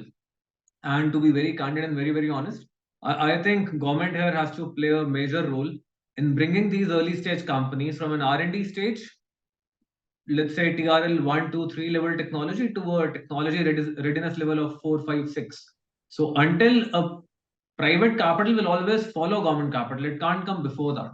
So there has to be significant grant capital coming from government bodies, coming from institutions. I'm not saying it's not there right now, it's of course available, but maybe not enough. That has to grow. And once these deep tech companies come from the incubator stage, they have tested their technology, they have developed their MVPs, minimum viable products. That technology is, let's say, they have done some paid pilots, possibly. That is where players like us, at least from a C4B perspective, I can say, even though we'll play at the seed stage, pre-series A stage. But when we see deployments happening in the commercial world, and when we believe that now it's all about scale up and managing the cost structures and primarily having certain kind of incremental improvements on that technology, but at least the tech has been proven with certain customers. There are some pilots already in place. There are some LOIs already in place. Deployment is the next phase for this particular technology. I think that is where private capital primarily comes, which is super important because every capital or every player has its own role. For example, grants will help these companies grow from a R&D stage to, let's say, a seed stage. Then funds like us will primarily help these companies build a small manufacturing facility, work a little bit on their technology, hire the right people for the business, and help them sustain for the next, I would say, whatever, 18 months, 24 months. And thereafter, you will have possibly Series A growth stage funds who will have a different role to play in the scale up journey. And it's a having said this, it's a long gestation period wherein multiple players will have their role. So just a little bit touch upon C4B Ventures at this stage. So we are actually in the process of launching a very early stage climate tech fund in a partnership with a leading homegrown venture capital fund from India. It will be a $25 million fund to be investing into early stage companies across battery value chain, digitization, EV infra, and a little bit of electric vehicles, if I may. And the way we are different from other funds is that most of the other incumbent funds operating in India are primarily run by, of course, financial folks who are great at what they do. But we, being C4, we are a strategic player and operator within this space. We bring in a lot of technology know-how, specifically on technology commercialization. The path which we have done in the last 10 years to scale up from an R&D stage to a giga scale company right now is something which we can support a lot of these early stage deep tech battery tech companies in India. And so I think it's, in case anyone from the larger audience here is looking to do something within this deep tech battery tech space or is interested within the climate tech space, would be more than happy to have a chat in that regard offline. So congratulations, first of all, for C4V to basically think about this. And I know when we were working on this particular funding part and building in-house technology, you require a lot of mentoring, not only the fund. And actually, we are looking for the startups are looking for the companies which basically can mentor on a long-term basis to make that particular technology viable and make it scalable. Because scalability is the part which is kind of difficult for every startup right now. And continuing my discussion to Ashish sir, I think ElectrifyEV, which is the part of the Tata ecosystem, I guess, which is the early stage startup which is funded by Tata Motors once upon a time, and now actually a primary. They proudly say they supply all the drivetrain components to Tigor EV. So I think he can add some value to that kind of company mentoring actually happened over there in that sense. Yeah. I think what is happening that we are towards localization journey. So you will find a lot of powertrain components looking for battery related or anything related. The way I mean, see, currently the way we get the subsidy, we need to comply to PMP, which is called phased wise manufacturing plan. Now, government has got a set a roadmap that by this time you need to have the complete localization. So the vendors would need definitely capital to start producing or start manufacturing this kind of product which is coming from, we are dependent upon outside.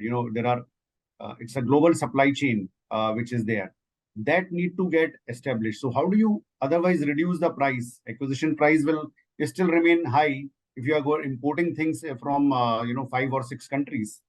So this kind of capital funding which Dave is promising to the vendors who would like to establish, and we need to comply to the PMP in the next 2 or 3 years.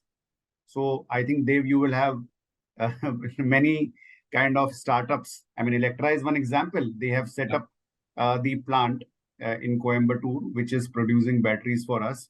And likewise, there would be, I'm sure, 10 more components which are there in EV, critical components. We already are inundated with startups right now. So I mean, absolutely, yes, across battery tech, upstream, recycling companies, midstream, alternate chemistries, BMSs, battery packs, a lot of action is happening. You're absolutely right.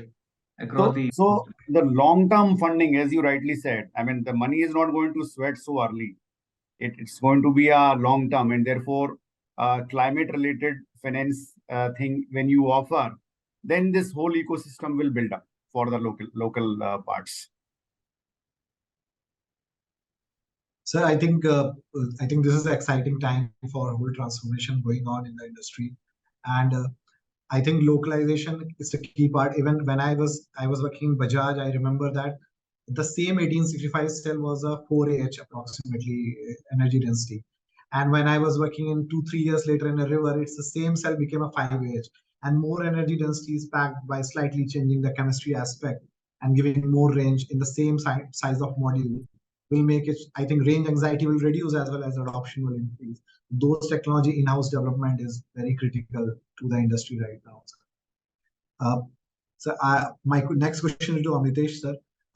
It's regarding currently, especially this lithium import in India, and I think we are importing most of the batteries right now in India. We are not basically manufacturing any batteries. There are a few companies, I think Godi Energy in Hyderabad, and there are a few companies who are trying to build the gigafactory, as the panelists spoke. I think that the mining part, I think we found some resources in J&K. The similar kind of mining is happening in the Golden Triangle in the South American region. And direct lithium extraction and the new technology, the sustainable way to extract lithium and convert it and make that supply chain robust to directly reach to India. Can you add some comment on that particular front? Because that I think the enabler for whole thing. Yeah. So look, Atul, it's a long shot, because just mining and finding a resource and extracting it and putting it to something use are two different aspects. So it touches upon a very important topic. I think it was raised by Dev or Atul with regards to the supply chain. So what you're referring to is why the Indian battery ecosystem, the manufacturing, has not been able to tap as the resources what is available outside, which is not in India. So I think that is a huge question on the logistics and the supply chain of the battery manufacturing.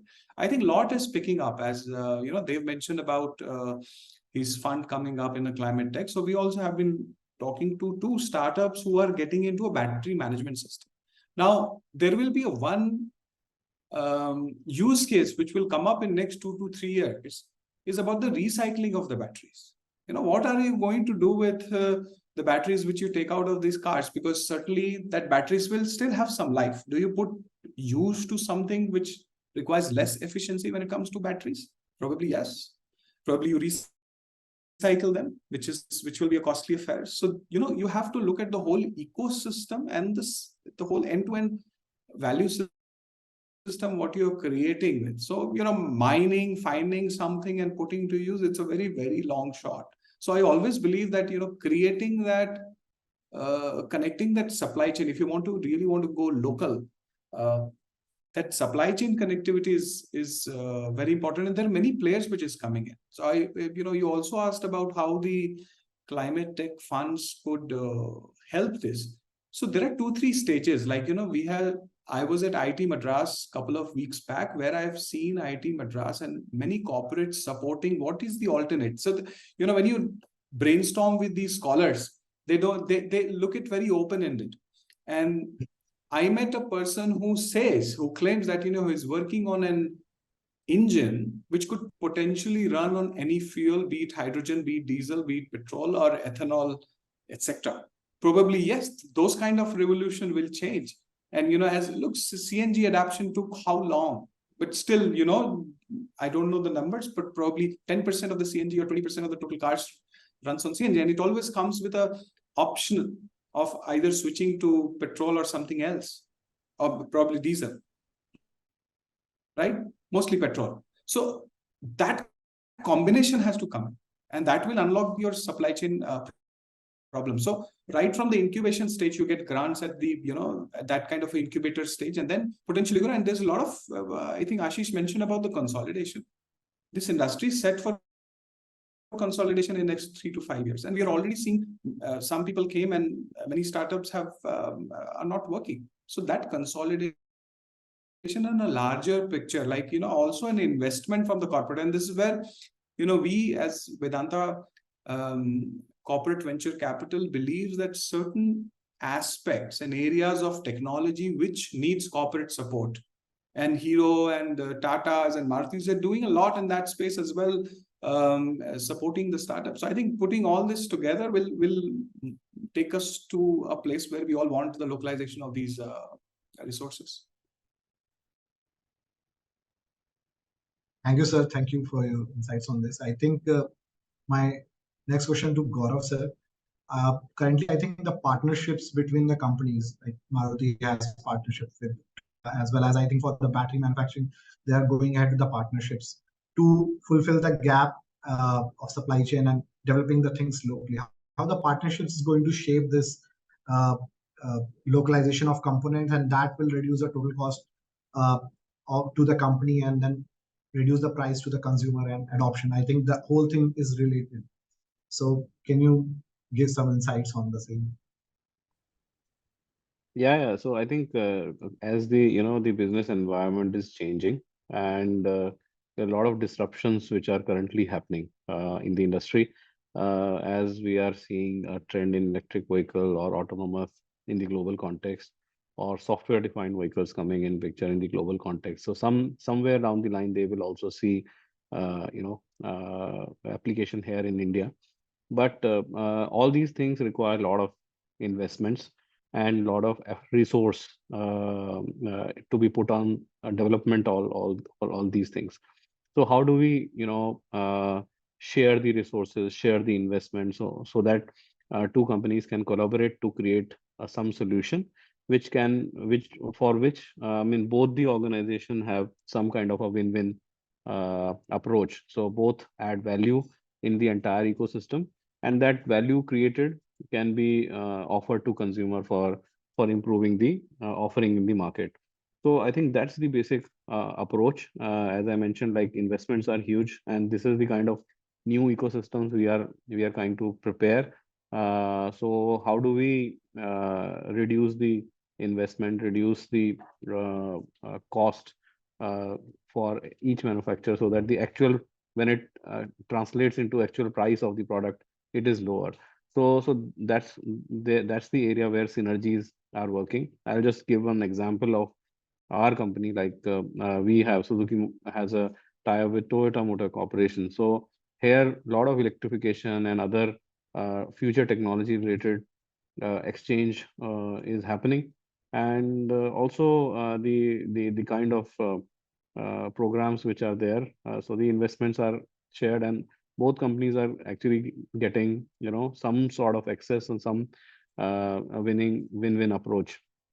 So such kind of collaboration is expected to happen going forward in along with suppliers, because to enable things faster, accelerate the adoption. So for such kind of acceleration, these are the things which are currently taking shape. And I would also say, like Amiresh was mentioning about this Indian startup ecosystem. So there's a lot of potential which we think exist in the local startup ecosystem and local resources. So how do we leverage? That is the essential aspect. Currently, when we talk about academia or a startup, so those we are not actually doing a full potential leveraging of those expertise. So as our organization, I mean, we are also supporting, we have a mail program, like which is Mobility Innovation Acceleration Lab, where we are actually promoting startups across India to get associated with us and accelerate the journey of their progress in India. So that's very important for the accelerating things, and also for growth of the country. So these are some of my views. So I think I think all the companies and even the venture funds, which is Amiresh sir has mentioned, they all are trying to basically support the ecosystem for adoption. And this is, I think, whole transformation of industries in parallel is also happening regarding the connected to electrified to shared mobility. And I think the next 10 to 15 years will be very exciting. I would like to now open some of the questions that Batch want to ask from the panel. So Atul, this is the other Atul. I just want to add on to what Gaurav mentioned, that last point. I think on partnership. Yeah, I think you mentioned, I think, about capability gaps, right? But I think that's typically where you start thinking about partnerships, right? And you say that, okay, I don't want everything to be in-house. Let's start thinking about partnerships. But then there are a few other strategic levers also, like if you want to be, if you want to get to the market fast, right? Yes. That's also when you want a partnership. It may not be a capability gap per se, but you can quickly partner with someone both downstream, if they have already got an existing dealer or distributor network, or upstream if they already have certain supplier bases, etc. It could also be a situation where there's uncertainty, right? You don't want to put all your eggs in your in one basket and say, okay, let me start partnering, right? So and also capitals, right? So I think eventually right now we are at a stage where in this industry, at least, people are still trying to find that right magic combination. So partnerships are inevitable. It is going to happen. If someone says, I'll do everything in-house, then it is probably going to take time. So if you really want to get out there quickly, let's kind of collaborate and kind of get out there quickly. I think so. That's probably what we see across. It's across EV segments, whether it's two-wheelers, four-wheelers, etc. So you'll see all of that happening, and it's very interesting. And I think therefore you don't know tomorrow who is going to partner with what and come with what in the market. So you'll never know. It's like sometimes a marriage of unequals as well. Sir, I remember that even the charging, the charger, the standardized charger. I think yesterday the Aether Energy and I think Hero, they have the similar charger, and that got BIS approval. I remember we approached them. We wanted to adapt their charger in our company. So we really know that okay, so common charging is the future for adoption, and somehow we have to collaborate in the end to come at, because that will be beneficial for all the companies in the future.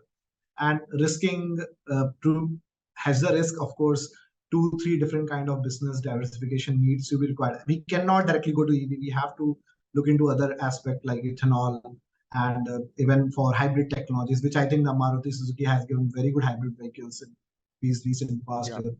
I think there's Grand Vitara, which is one of our batchmates who is working for on the same project. He was telling that how meticulously the project was planned in last 3-4 years and delivered to the customers. So that I think summarize the whole thing according to you. So we'll open some questions from the batch. Anybody who want to ask the question, please raise your hand.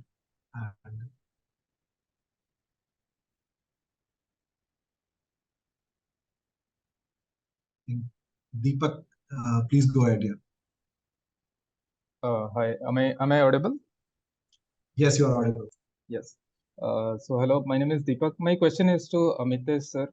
So actually, I also before joining XLRI, I was also working with Vedanta in Hindustan Zinc Limited. So I totally agree with you that in the mining industry, the basically to the heavy vehicle segment, the EV story is just starting, and it does have the concern of load carrying capacity and battery management system. So, so my question is regarding that: how you see things will play out in very near, let's suppose, next 5 years, given the developments that are currently happening. Because I guess it's a heavy vehicle segment. It is also an important segment for the growing logistic industry as well. Yeah, no, very rightly said. So look, when it comes to Vedanta, one of our the prime assets is the zinc assets in Rajasthan.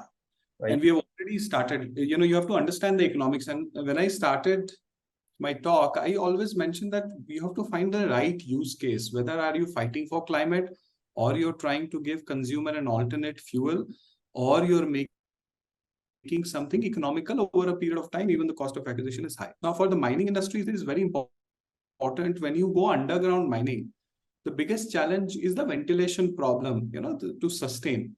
And when heavy vehicles are going underground, it becomes even more difficult. Now, we have just introduced some of the BEV fleet in our SK mines in Rajasthan. And these BEV fleets are basically Normet's explosive chargers and, the concentrate concrete sprayers, which has become EV.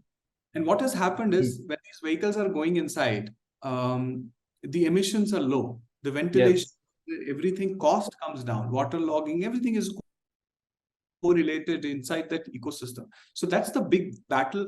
We see a light that we are fighting, that there could be, a potential. And while we are talking on the vehicle side of things, we are also working with a Santa Clara-based autonomous heavy vehicle services company. So imagine a mine where there are no people inside the underground mine. EV vehicles are running on automated vehicles where there's no ventilation required. Everything is happening autonomous. We already have autonomous drilling machines in our underground facilities, but still we require people to it's just the mindset. I need a person, even though the automatic drill is happening, somebody needs to be there. It just may be regulation by DGS, MS, etc. But those will evolve. Yes. So imagine, we keep joking about this in our leadership meet that, there will be a point where there will be 2 living beings outside the whole, say, 600, 700 acres of mining area would be 2 living beings. One would be a security guard and what would be a dog. And the security, or probably that human, would be only required to feed that dog. And everything will be on autonomous. So we are moving towards that. It's just beginning. And EV is a great enabler in the whole ecosystem. Thank you, sir. I think next, Abhinav, please go ahead and ask a question. Hello, am I audible? Yes, you're audible, Abhinav. My question is to Ashish sir. Glad to share that I have also worked in Tata Motors for the last 5 years, and I have worked across different functions, the sales and marketing, quality, and vehicle integration. So, sir, I have a question for you. Keeping into view the commercial vehicles where customers generate a livelihood from the vehicle, how do you optimize the total cost of ownership, given the battery technology itself is a very costly affair today? Yeah, so very relevant question. That unlike cars, which are primarily aspiration based, commercial vehicle would be bought by a customer only for a livelihood purpose. So as I said that this transition to EVs or any other technology would happen starting from the duty cycles, which are more predictable, which are more where revenue is fixed over a period of time, and which you find typically like e-commerce companies where there is a alignment on the net zero goals.